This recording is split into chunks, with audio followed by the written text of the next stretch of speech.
जानने की कोशिश करेंगे कि आखिर क्या है घरेलू हिंसा और ये किन रूपों में भारतीय महिलाओं के जीवन को प्रभावित करता रहा है। महिलाओं के प्रति हिंसा एक कई आयामों वाला ज्वलंत मुद्दा है जिसके कई पहलू हैं, जिनमें सामाजिक, निजी, सार्वजनिक और लैंगिक मुख्य हैं। एक पहलू से निकलने की कोशिश करें तो दूसरा पहलू सामने आने लगता है। घरेलू हिंसा महिलाओं के प्रति होने वाली हिंसा का एक जटिल और घिनौना स्वरूप है। घरेलू हिंसा की घटनाएं कितनी व्यापक हैं यह तय कर पाना थोड़ा मुश्किल है। यह एक ऐसा अपराध है जो अक्सर छुपाया जाता है, जिसकी रिपोर्ट कम दर्ज की जाती है और कई बार तो इसे सिरे से ही नकार दिया जाता है। निजी रिश्तों में घरेलू हिंसा स्वीकारने को अक्सर रिश्तों के कमजोर होने या गलतफहमी से जोड़कर देखा जाता है। सामाजिक स्तर पर घरेलू हिंसा की हकीकत को स्वीकार करने से यह माना जाता है कि विवाह और परिवार जैसे सामाजिक ढांचों में महिलाओं की खराब स्थिति को भी मानना पड़ेगा। इन सबके बावजूद भी घरेलू हिंसा के जितने केस रिपोर्ट होते हैं वे आंकड़े चौंकाने वाले हैं। भारत में हर 5 मिनट पर घरेलू हिंसा की एक घटना रिपोर्ट की जाती है। अभी हाल ही में मोटिवेशनल स्पीकर और फेमस यूट्यूबर विवेक बिंद्रा पर भी घरेलू हिंसा की रिपोर्ट दर्ज की गई है। अगर सिर्फ लखनऊ की बात करें तो यहाँ के वन स्टॉप सेंटर ने अप्रैल 2022 से मार्च 2023 तक महिलाओं के खिलाफ हिंसा के 1600 मामले दर्ज किए, जो 2021 से 22 के बाद से 17% की वृद्धि है, जिसमें 18 प्रकार के दुर्व्यवहार और उत्पीड़न में घरेलू हिंसा सबसे अधिक है। सन 2005 में संसद में एक नया कानून घरेलू हिंसा से महिलाओं का संरक्षण अधिनियम पारित किया गया था। इस कानून में कई विशेषताएं हैं। इसमें घरेलू हिंसा को विस्तार से परिभाषित किया गया और पत्नी के साथ उन सभी महिलाओं को इनके दायरे में लाया गया जो किसी भी प्रकार के घरेलू नातेदारी या संबंध में है, जैसे बहन, बेटी और माँ। अब समझने की कोशिश करते हैं कि कानून में घरेलू हिंसा को कैसे परिभाषित किया गया है। इस कानून के तहत घरेलू हिंसा के दायरे में कई तरह की हिंसा और दुर्व्यवहार आते हैं। घरेलू संबंधों या नातेदारी में किसी प्रकार का व्यवहार, आचरण या फिर ऐसा बर्ताव जिससे आपके स्वास्थ्य, सुरक्षा, जीवन या किसी अंग को कोई क्षति पहुंचती है और मानसिक या शारीरिक हानि होती है,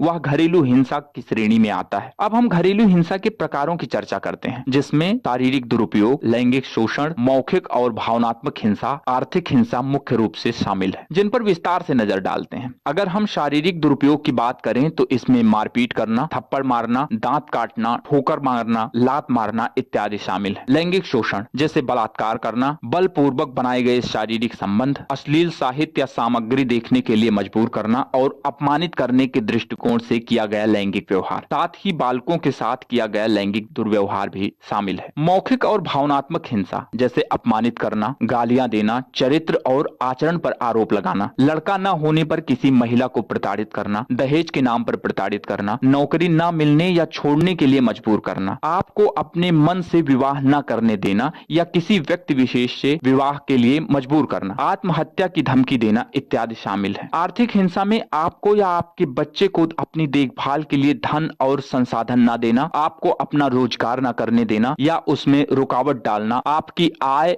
वेतन इत्यादि आपसे ले लेना, घर से बाहर निकाल देना इत्यादि, ये सभी घरेलू हिंसा में आते हैं। घरेलू हिंसा की परिभाषा के दायरे में आने के लिए जरूरी नहीं कि कुछ किया ही जाए। कुछ परिस्थितियों में घरेलू हिंसा में कुछ नहीं करना भी शामिल है, जिससे किसी व्यक्ति के जीवन और कल्याण को चोट पहुंचती हो, यह भी घरेलू हिंसा कहलाएगा। मिसाल के तौर पर घर का खर्च न उठाना, बच्चों की परवरिश के लिए धन न देना, ये आर्थिक शोषण माना जाएगा। इन घटनाओं से प्रभावित महिलाएं न ही सिर्फ शारीरिक रूप से प्रभावित होती हैं, बल्कि उनके मानसिक स्वास्थ्य पर भी बुरा प्रभाव पड़ता है। उनके अंदर की रचनात्मकता खत्म हो जाती है और वो डिप्रेशन का शिकार हो जाती हैं और कभी कभी तो आत्महत्या जैसी स्थिति भी बन जाती है। इसके अगली कड़ी में हम जानेंगे कि क्या है घरेलू हिंसा से महिलाओं का संरक्षण अधिनियम कानून, जो महिलाओं को घरेलू हिंसा से सुरक्षा प्रदान देता है। साथ ही घरेलू हिंसा पीड़ितों के लिए क्या है सरकार की योजनाएं, जानने के लिए देखते रहें केकेडी न्यूज। आज हम जानने की कोशिश